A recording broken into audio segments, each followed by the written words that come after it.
Semakin kesini, wabah COVID-19 di Indonesia, bahkan di seluruh dunia, sudah tidak lagi bisa dibilang santai. Sudah seharusnya kita terbangun untuk menjaga kebersihan, menjaga kesehatan, dan melakukan kegiatan fisik yang lebih dari biasanya. Namun, masih banyak di luar sana masyarakat yang tidak menghiraukan apa itu social distancing, apa itu physical distancing, apa itu PSBB, bahkan hal kecil seperti memakai masker dan juga mencuci tangan, mereka tidak mementingkannya lagi.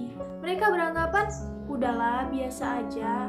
Toh dari pertama sudah diberlakukan PSBB dan social distancing, tidak mengurangi angka penyebaran virus corona kan? Itu kata mereka. Jadi buat apa? Capek-capekin aja. Udah hidup konvensional aja kayak biasanya. Saya kalau kerja di rumah aja, keluarga saya nggak makan. Hidup mati sudah diatur oleh yang kuasa. Itu anggapan orang-orang yang tidak mementingkan orang sekitarnya.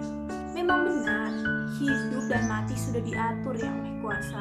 Tapi bukan berarti kita tidak berusaha untuk keluar dari zona ini dong. Keluar dari kekangan virus yang makin lama makin sudah tidak dibendung lagi. Pertama-tama, yuk kita berpikir, hidup ini bukan hanya sekedar tentang memikirkan diri sendiri, tapi juga kita harus saling bekerja sama untuk mencapai satu tujuan yang pasti.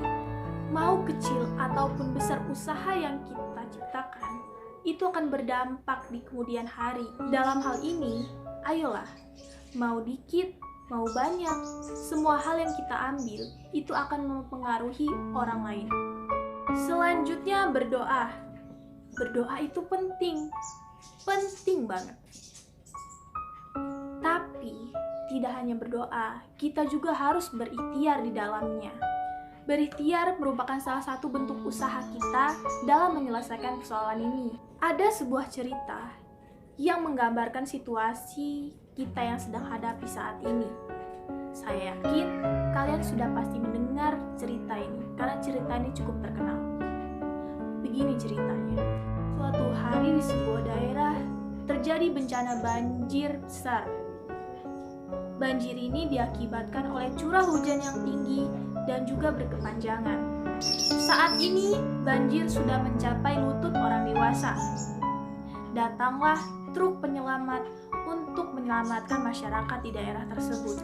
Ada satu pemuda yang masih tetap tinggal di dalam rumah. Truk penyelamat tersebut hendak menolong pemuda tersebut.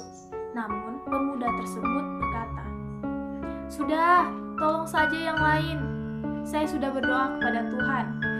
Tuhan akan menolong saya," kata pemuda tersebut.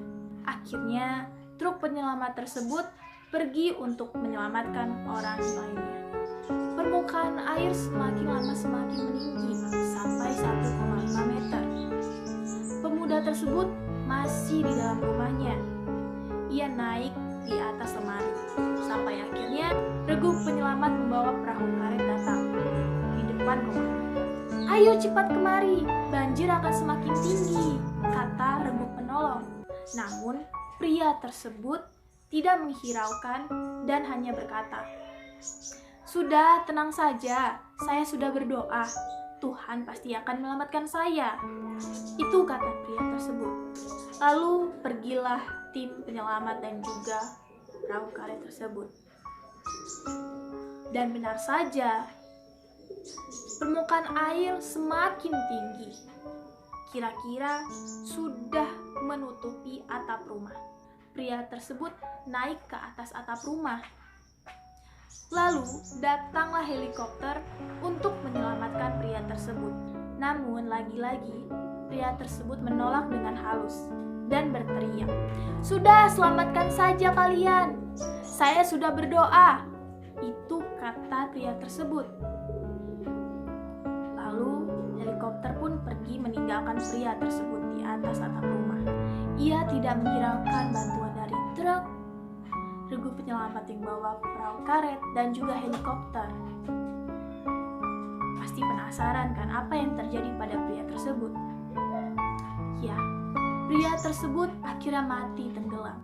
Dan di alam kematian pun ia dihadapkan pada Tuhan. Ia protes, "Tuhan, kenapa aku tidak diselamatkan dalam banjir tersebut? Padahal aku sudah berdoa dan meminta padamu." Protes pria tersebut. Dan Tuhan hanya berkata, "Ya, memang benar, kau telah berdoa padaku. Untuk itu, aku mengirimkan truk, perahu karet, dan juga helikopter. Lalu, kenapa kamu acuh? Kenapa kamu tidak peduli? Itu pertolonganku padamu." Lalu, pria tersebut menangis, namun sudah terlambat.